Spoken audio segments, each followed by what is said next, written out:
Olá, o programa Opinião Clínica Dr. Wilson Davis hoje está numa casa diferente, no Café Barbeira. Quero lembrar, antes de apresentar os nossos convidados, os nossos patrocinadores. Unimed, Clínica Dr. Wilson Davis, Costaneira, Loja Sertel, Bebidas Fruc, Casa Nostra, Colégio Madre Bárbara e também a Dilu Uniflex, onde você encontra as melhores cortinas. Nossos convidados vocês já conhecem. Promotor de Justiça Carlos Augusto Fiorioli, o diretor do Foro de Lajeado, o juiz Luiz Abreu Johnson, e também o advogado e um dos procuradores do município de Lajeado, Edson Kober. Sejam bem-vindos ao programa Opinião, hoje tratando de um tema muito delicado e um tema que suscita muito debate. Muitas pessoas ficam com seus ânimos exaltados, principalmente quando se trata dos meios de comunicação. A gente fala sobre a liberdade de imprensa e também a liberdade de opinião num mundo tão globalizado e com tanta gente querendo dizer alguma coisa. Sejam bem-vindos, é uma honra recebê-los novamente. E eu vou começar com o juiz Johnson falando a sua primeira impressão sobre este tema de liberdade de opinião e liberdade de imprensa. Esse tema, David, ele sempre esteve, né, na ordem do dia e continua. Né. Alguns assim, assentamentos, né, fundamentais. A liberdade de expressão, a liberdade de exprimir aquilo que nós pensamos, ela está no conjunto da tutela das liberdades, que é essencial a qualquer sociedade que se diga democrática. A democracia, ela está absolutamente ligada à liberdade. A liberdade individual, a liberdade do homem. E a liberdade do homem exprimir, né, o que pensa, a exercer o seu direito de crítica, né? Enfim, de participar. É uma das formas de participação ativa na sociedade. Hoje, né, nosso Estado democrático, constitucional e de direito, a liberdade de expressão, e aí vem a liberdade de imprensa, que está lá no capítulo da comunicação social, né? A liberdade de livre manifestação do pensamento é um direito e uma garantia constitucional. Evidentemente que ela sofre restrições.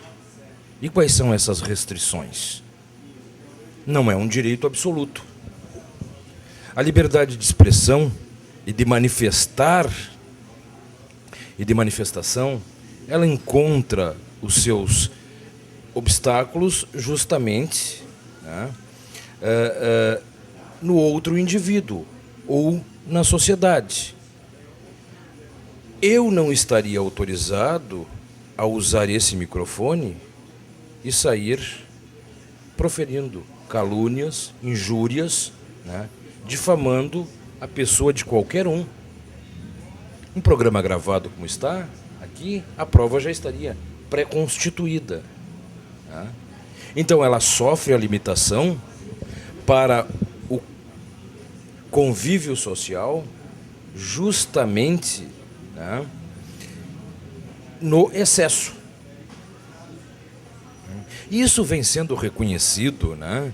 Eu trouxe, depois vou dar uma resumida naquela que é uma das maiores decisões do Supremo Tribunal Federal e que envolveu a revista Veja, quando tentaram, e esse caso aqui eu separei ele porque ele é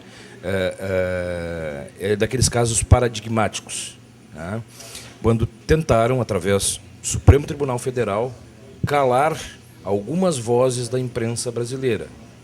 Um deles foi o Diogo Mainardi, que é conhecido daqueles que leem a Veja ou assistem o Manhattan Connection, né? O Diogo Mainardi, tentaram calar a voz dele. Na época, ele tinha uma coluna na revista Veja, e através de uma ação no Supremo Tribunal Federal, que gerou este acórdão, né, que eu tenho aqui, né? E que depois eu vou dar uma lida sobre o entendimento, né, do ministro Celso Mello, e que foi acompanhado por todos os demais ministros, sobre a liberdade de imprensa. Né? E claro que aqui, nesse caso aqui, eram críticas a pessoas públicas, a pessoas que exercem cargos públicos. Mas, em rápida síntese, né, a liberdade é essencial, a liberdade de expressão, a liberdade de imprensa, ela é essencial à democracia. Mais do que isto, né, onde não há liberdade de expressão, onde não há liberdade de imprensa, né, não há democracia. Né? Todos os regimes históricos totalitários, né, e de opressão, um dos primeiros setores a ser calado é a imprensa. E não é no passado. No presente, nós vemos aí o caso próprio agora, muito discutido, da Venezuela, né, onde a liberdade de imprensa ela praticamente foi suprimida. Quem assistiu a entrevista da blogueira que esteve há pouco no país, né, e eu li alguma coisa pela internet, não assisti nenhuma entrevista dela, mas se vê o quanto o regime que ainda está no poder na Venezuela suprimiu, né, a liberdade de imprensa, praticamente dominando os meios de comunicação social. Mas, em síntese, da minha primeira manifestação, é dizer que a liberdade, a livre manifestação do pensamento, ela é essencial a que nós convivamos numa sociedade democrática.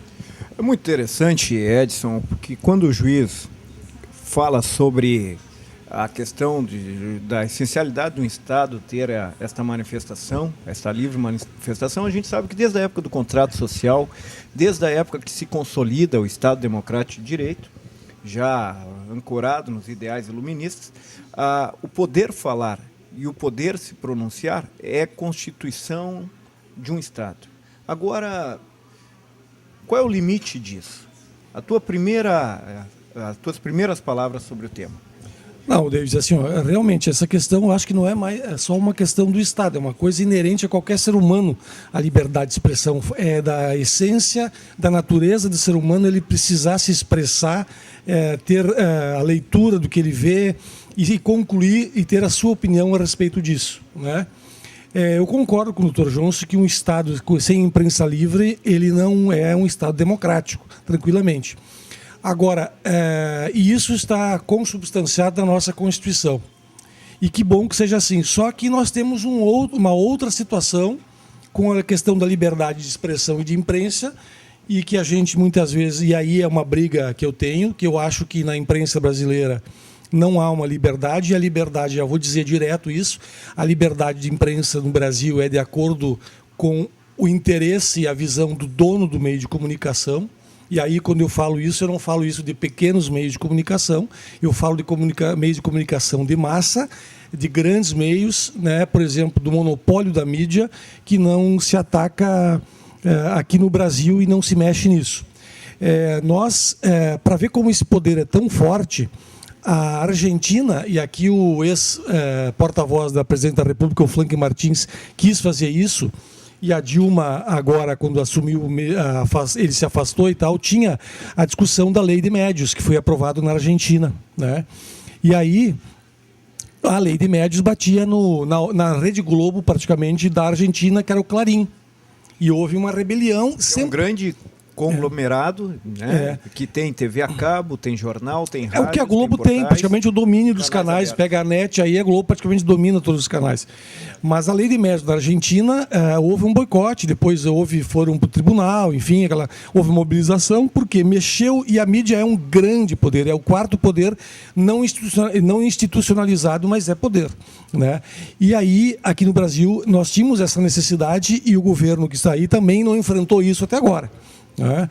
Então, para mim, liberdade de expressão é fundamental, mas a liberdade de imprensa que nós temos no Brasil hoje é a liberdade dos monopólios do meio de comunicação, que exerce, na verdade, uma ditadura sobre a informação que eles querem que chegue ao país. A questão da lei de médios que eu falava da Argentina, houve todo um processo de mobilização da mídia, aí, o grupo RBS, essa mídia latina se organiza e vai. A questão da Venezuela, eu discordo um pouco do Dr. Johnson, porque ali houve uma disputa demonizada do Chaves, no meu entendimento, ideológica. Né? O Chaves enfrentou os Estados Unidos, né? E nós...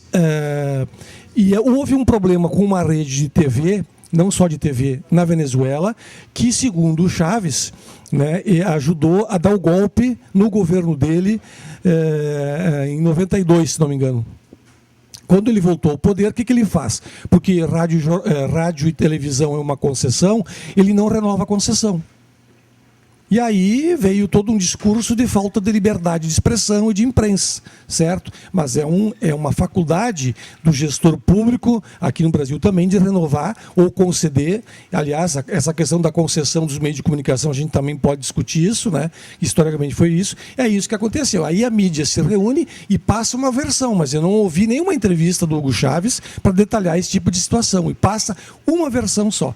Então, isso é um tema extremamente delicado, complicado, e que, com o monopólio da mídia que nós temos na América Latina, monopolizado, passa-se uma informação total dessa questão e parece que o outro está errado. Bom, a morte do Chaves nos deu uma impressão e passou uma impressão para o mundo do que tinha lá dentro. Né, a mobilização fantástica daquele povo na rua, né, em relação ao presidente. Ontem eu estava vendo um debate na TV, um cara de uma igreja disse: Simão, embora as contradições do Chaves, o povo lá melhorou a situação, mas quais são as contradições? A verborragia dele, o enfrentamento dele na mídia, os discursos que ele tinha, veemente e tal, mas melhorou a qualidade. A gente viu essa mobilização. Então, eu tenho muita preocupação com relação à mídia, né, o monopólio da mídia, e eles que detêm o monopólio aqui no Brasil falam em 10, 14 famílias que detêm o poder da mídia. Eu acho que nós temos que diluir a mídia. Há países no mundo em que você pode ter um jornal, não pode ter um rádio, você pode ter uma rádio, não pode ter uma TV, para que se dilua a capacidade de expressão das pessoas das mais variadas formas. O que nós temos hoje é um politicamente correto na forma como o grande poder econômico quer no Brasil, e a liberdade de expressão, porque quem pauta hoje os programas de TV, quem pauta os programas de rádio, jornal, é a linha editorial ou a linha ideológica do meio de comunicação. E isso é complicado. Carlos Fiorioli, tua primeira impressão sobre esse tema tão polêmico?